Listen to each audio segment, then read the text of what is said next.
So, we can continue with carbon balance. So, that is what we are saying now. So, what was F? F is the flue gas cubic meter, in terms of cubic meter per hour. So, rate, and so the the ratio of the, I mean basically how much carbon monoxide, if I want to find out this, this can be written in this manner: rate of flow gas and carbon dioxide present there, and QF is the quantity of fuel, then F divided by carbon dioxide, because we know from the carbon dioxide in fuel, right. So, if the QF is the quantity of fuel, this fraction is, this is in cubic meter, this is the quantity of fuel, and this is the cubic meter of the flue gases. So, for per unit fuel, how much is the flue gas you are producing, and divided that by carbon dioxide, divided that by carbon dioxide, that is the amount of, because F, what we have defined earlier was, we called something like FC by CO2, no, that is carbon issue, but we are saying we have defined something like FC is the fuel, fraction of carbon in the quantity of fuel, and this is the ratio of carbon dioxide in the quantity of fuel. So, FC by CO2 we defined earlier, because this was the fraction of carbon in the total fuel divided by carbon dioxide, right, divided out of which the carbon dioxide that is produced. So, this quantity, if the quantity of fuel is this, if the quantity of fuel is this, the ratio FC divided by CO2 was the amount of, this is the fraction of carbon in the fuel divided by amount of carbon dioxide it produces. So, this performance factors is defined, because if how much quantity of fuel I am using, it is related to the quantity of fuel. So, if in the typical fuel, if I am using same one, let us say coal. Now, in coal, how much is the total carbon and how much is the carbon dioxide, that I know. So, ratio of the total, fraction of total carbon I produce per unit carbon dioxide, that is what is given by this, right, and this is the quantity of fuel. So, this is 44 is the carbon dioxide, 12 is carbon. So, this is this is the carbon dioxide, basically this will give me F, if F is my fuel rate, fuel production rate, quantity of fuel I am using is this for unit, this was for unit kg. So, this is for unit kg, I mean I am producing for total fuel is this much, sorry, this is the quantity of fuel I am using, and F divided by QF gives you for per unit fuel how much I am doing, and this gives me in terms of how much carbon in carbon dioxide, right, that is 44 by this is and then multiplied by 44 by 12 will give me EFM for carbon dioxide. Similar for EFM for performance efficiency factor for carbon monoxide, because carbon monoxide is 28, and same thing for other particulate matter, etc., etc. So, one can actually obtain this,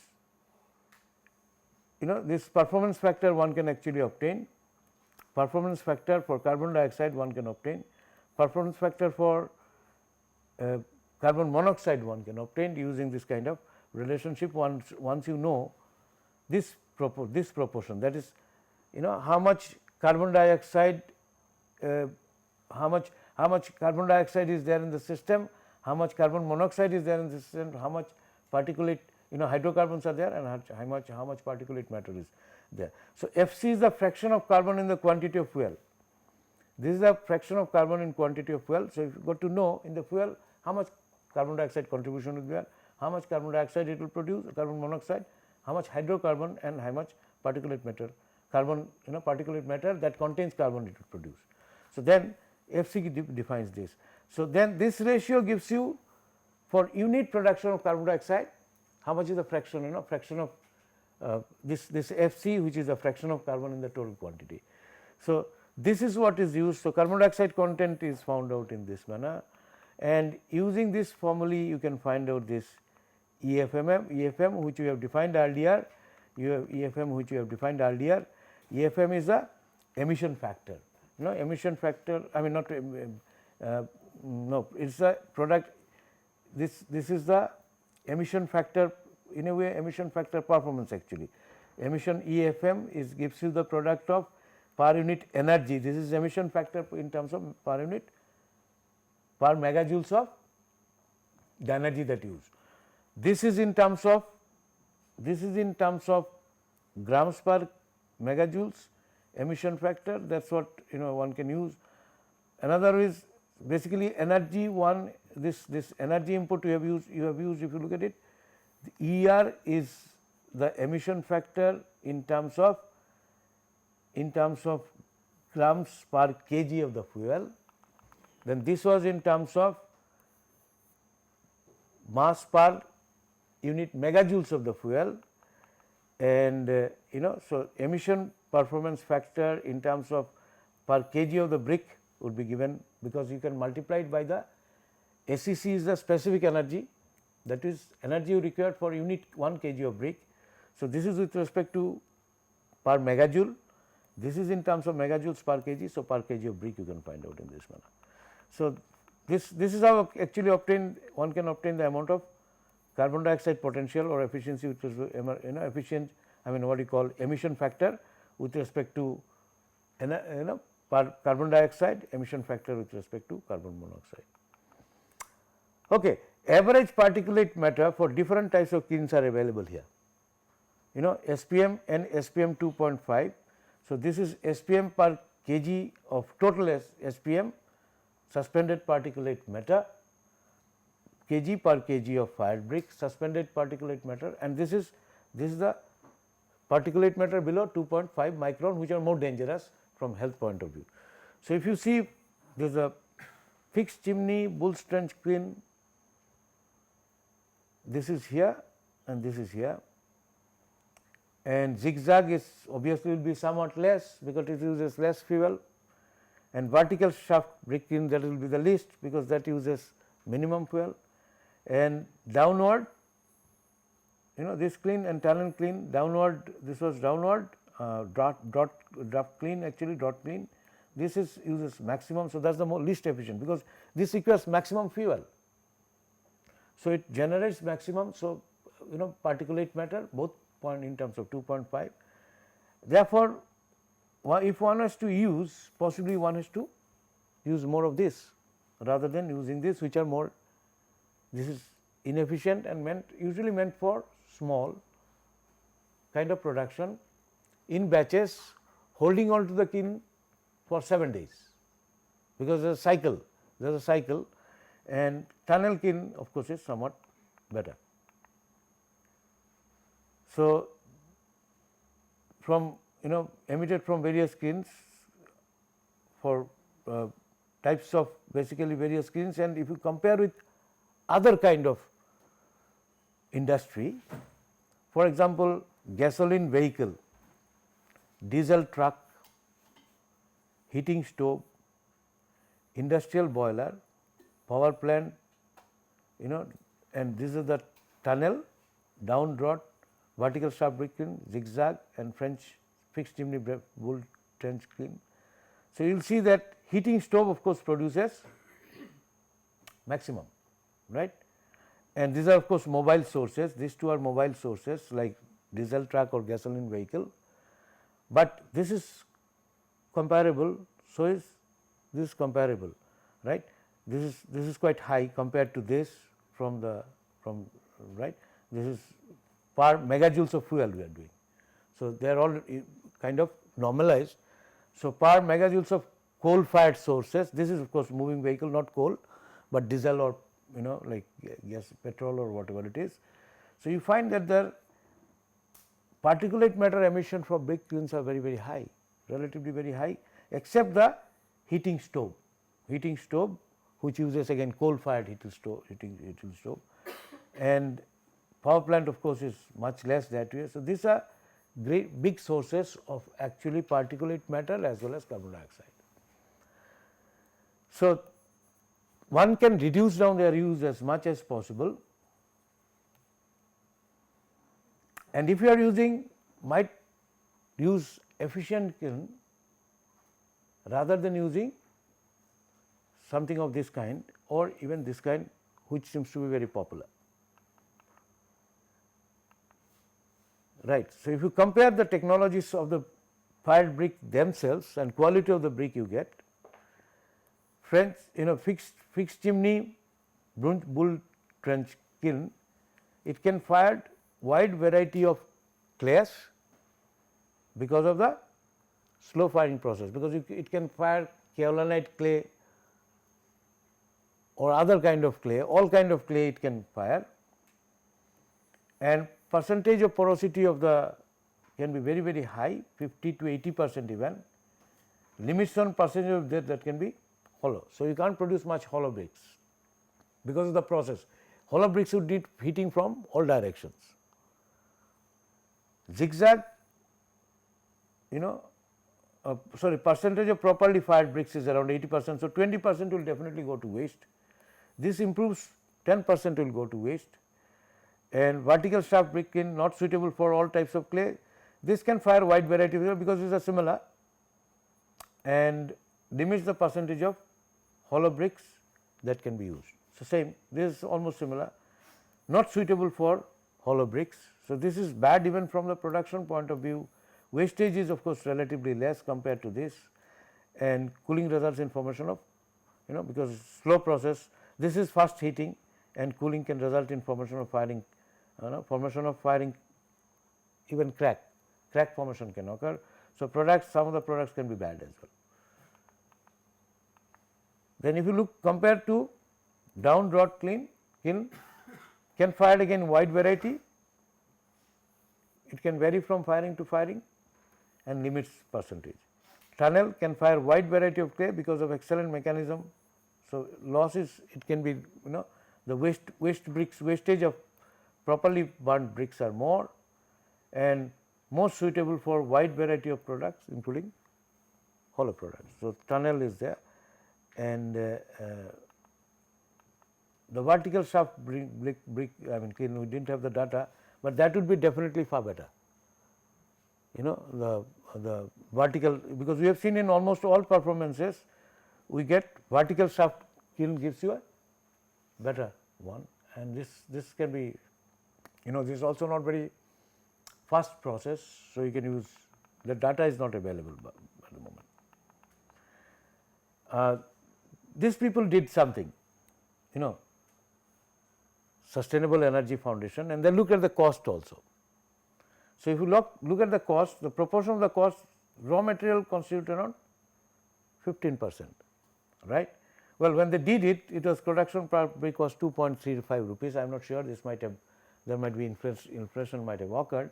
This was in 2011, and there is losses would be 6%, administration and legal cost. Fuel cost is the major cost, then is the operation cost. So, cost point of view, we said that we should look into 3 issues. One is their energy and emission of the carbon dioxide and particulate matter, right, and third you should look in the economic side of it, and this is the economic side of it actually. So, fuel constitutes the major one, and therefore, basically that is the whichever is fuel efficient, that will be the better form of brick. One can compare these bricks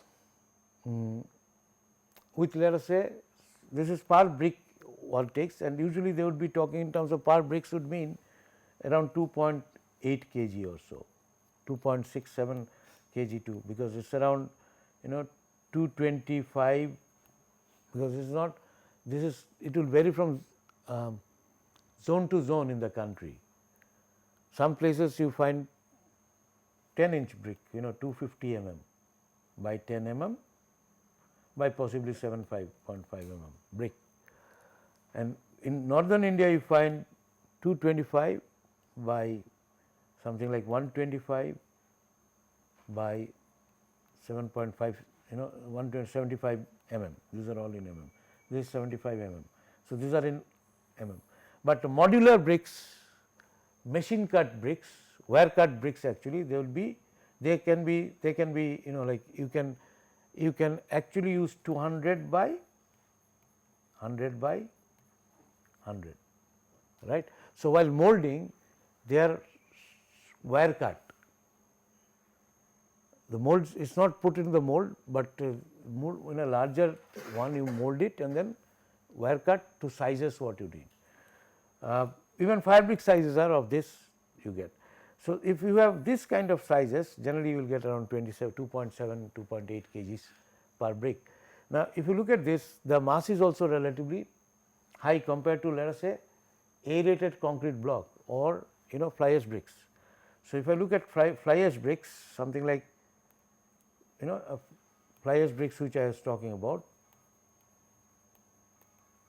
fly ash blocks or bricks, the density of this one I can vary. I can vary in the sense that if I am using of course aerated, I mean autoclaving, then obviously it can go even 400 kg per meter cube to 1500 kg per meter cube. So, density can vary in that manner, or in other words could be 4 so 0.4 to 1.5 grams per cc. So, if you are using 22.5 and similar size bricks, let us say 22.5 by 12.5 by 7.5 all in centimeter, right. So, this volume of this will come out to be something like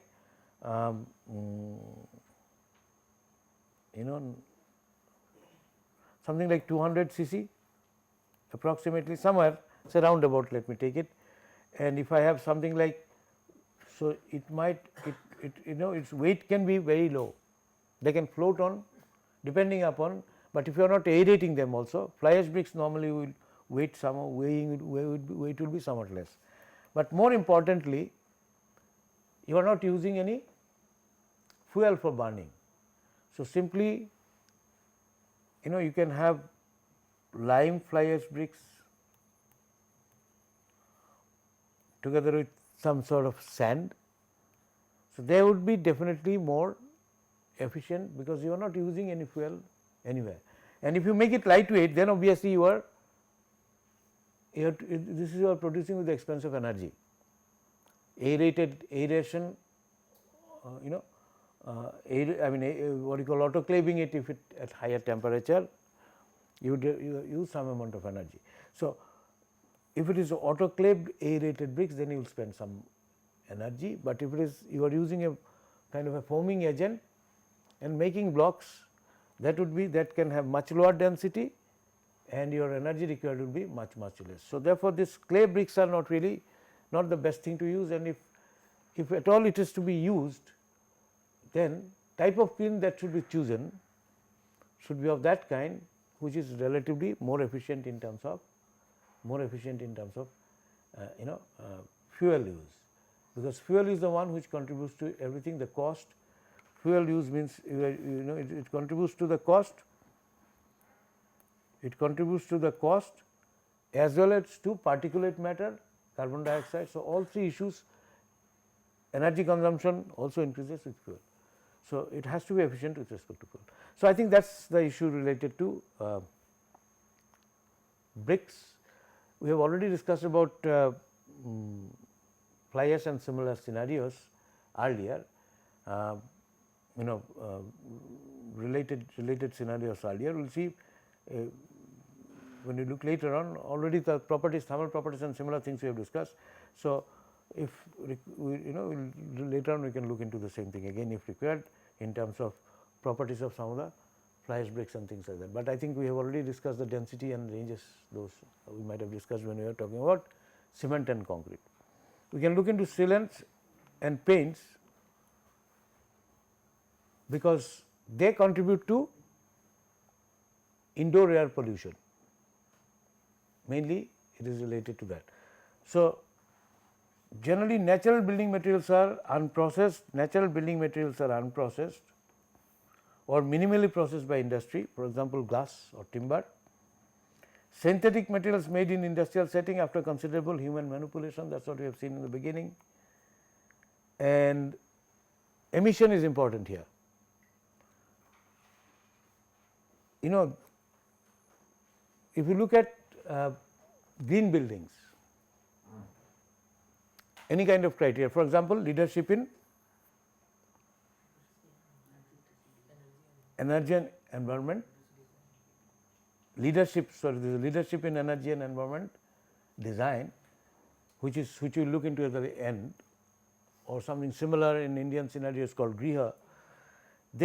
This issue is very much there. So, what we have so far, we have been trying to look into, one, the major issue is the carbon dioxide emission and resource consumption from resource utilization, natural resource utilization from materials like concrete, and then we try to look into brick, clay brick and similar sort of thing.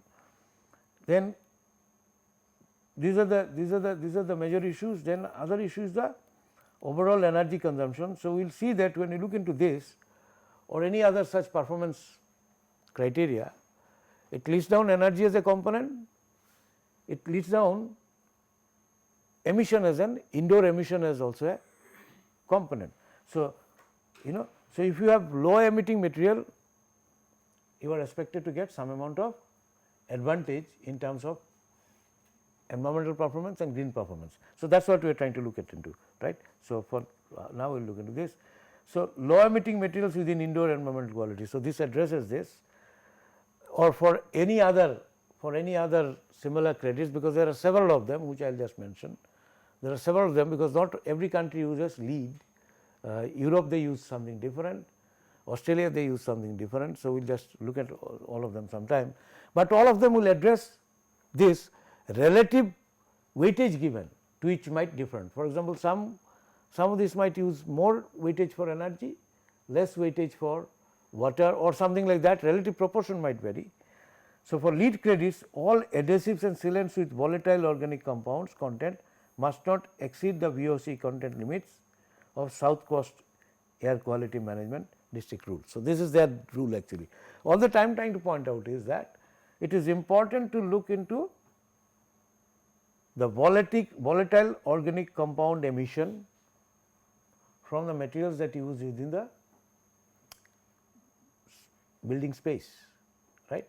So, within the habitable spaces that you are using.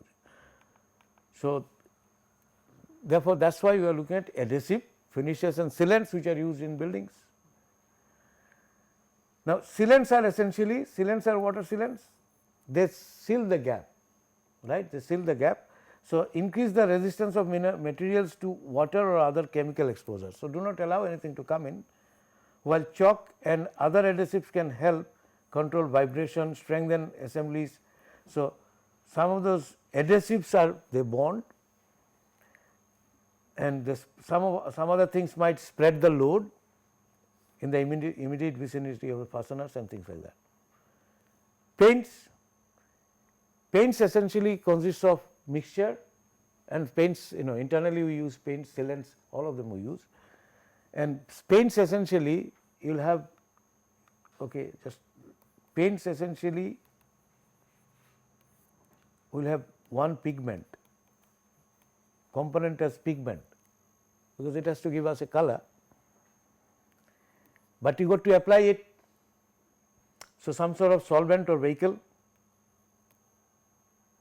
because you got to apply through brush, spray, whatever means is possible, and then there are some sort of other additives might be there and might have some particulate system which might in terms of pigment, because they will remain. What remains is the solid, the liquid or the solvent which is there, that actually evaporates out, leaving the colored particulate matter onto the surface. So, paints are these ones. Paints consist of mixture of solid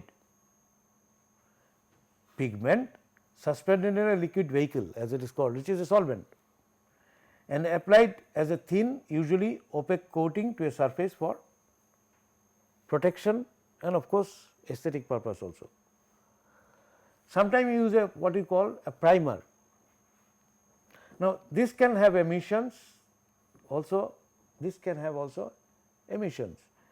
Primers are base coats applied over the substrate, that is your brickwork, plaster or concrete or whatever it is, right, to increase the adhesion of the paint with the substrate, the plaster, right.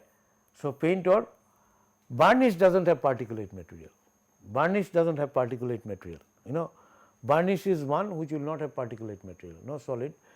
You want to reduce also, this is the particulate matters are added as fillers sometimes, which will reduce the consumption of the vehicle. So, this is what paints are, right. So, some of the sealants could be also base coats and are applied to surface to help reduce the absorption and subsequent paint. So, sometimes you might put something which will get absorbed in the substrate, which is porous. So, you will reduce down the use of the paint, otherwise paint should be, right. So, paints is a film forming product in a liquid or powder form made up of opaque mixture of pigments, fillers and binders, additives and solvent called vehicle. This solvent actually evaporates out. So, you apply liquid form paints, application dry paints on substrate, and pigments function is the color function, fillers for application characteristics, rheological properties and filling. So, with powder material the composition is, with no powder material it is called varnish, with no powder material it is called varnish. So, binder essentially it has to bind with the substance.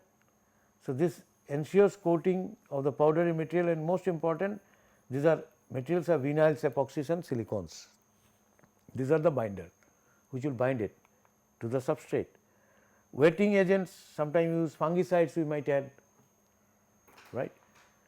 And solvent is the vehicle, makes application possible, may evaporate or aids reaction.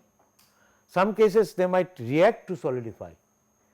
So, they are usually oils or acrylic resins, chlorinated rubber, epoxies, polyurethanes, etc. They are usually the solvents. Okay. The primer, as I said, is ensure adhesion to the substrate. Intermediate coat, it might be between the primer and the final coat, and top coat is resist external condition and aesthetics. So, that is what it looks like. So, varnish will have no solids, glossy paint will have less solids, so that it is glossy finish, a satin finish will have some, and a flat paint will have lot of rough finish at the top. So, this is what paints are. Adhesives are compounds capable of sticking to or more components to form new entity, and adhesive bonds are developed by adhesion and cohesion process, applied as liquid, stick to two different substances by adhesion differing in nature and their chemical bond. So, as you can see, all these are organic chemicals and they can give you volatile organic compound, right. So, an application turns to solid, this adhesives. For example, you have something like M-Seal, it is actually epoxy. So, it solidifies, two components will solidified, can act as a bonding agent also as well as sealant, perfect sealant, but permanent sealant. Similarly, you have other similar one like various kind of other formulations which will do the adhesive. So, these are adhesion between adherent, it can be due to bonding, usually by mechanical interlocking. Sometimes you have bonding, but usually interlocking. They should have low viscosity, and cohesion forces developed through curing by evaporation of solvent, as I said, some cases solvent evaporate, or by reaction where oxygen is excluded from the surface. So, brittleness should not come, it should not break easily. Now, rate of reaction depends upon temperature. So, 10° temperature, rise in temperature doubles the rate of reaction. So, therefore, if I have 20° to 30°, reaction will be twice, 30 to 40, reaction will be 2 into 2 4 times and so on. So, if I go from 20 to 100 degree, it will increase by 256 fold. 20 to 30 degree reaction will, supposing initial was 20, reaction rate will be doubled, 40 4 times, 50 8 times, 60 16 times and so on, and 256 times we go to 100 degree. So, therefore, there is something called shelf life, right. So, shelf life for a material requires 24-hour curing at 100 degree will be 7 to 8 months. If the amount of the reaction rate for 100 degree would be 256 times compared to 20 degrees. So, if it takes about 24 hours one day, it will take 256 days at 20 degrees. So, therefore, 100 degree one is tested in the laboratory.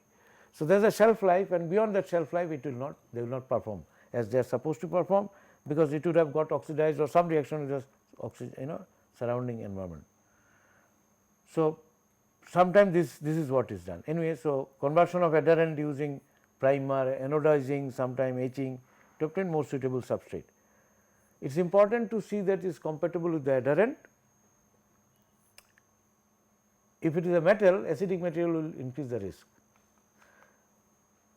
Okay. So, I think that is what adhesives are, sealant, but what is our interest? We will look into sealants also. What is of our interest is to look into their volatile organic component emission.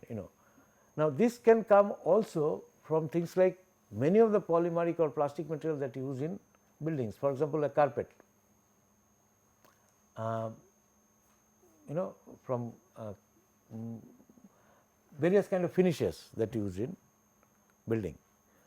So, one has to test this actually for the VOC, sealants, adhesives and paints. They are used extensively, particularly paints. So, they are paints, and besides that, like furnitures, many of them have got today polymeric materials, even paint should be there in those ones also. So, we try to find out how you measure or how you find out volatile current, what are the possible limits, because this use of low volatile VOC content, volatile organic compound content material, they would give you advantages in terms of greenness and similar sort of thing. So, we look into the sealants and rest of the thing next.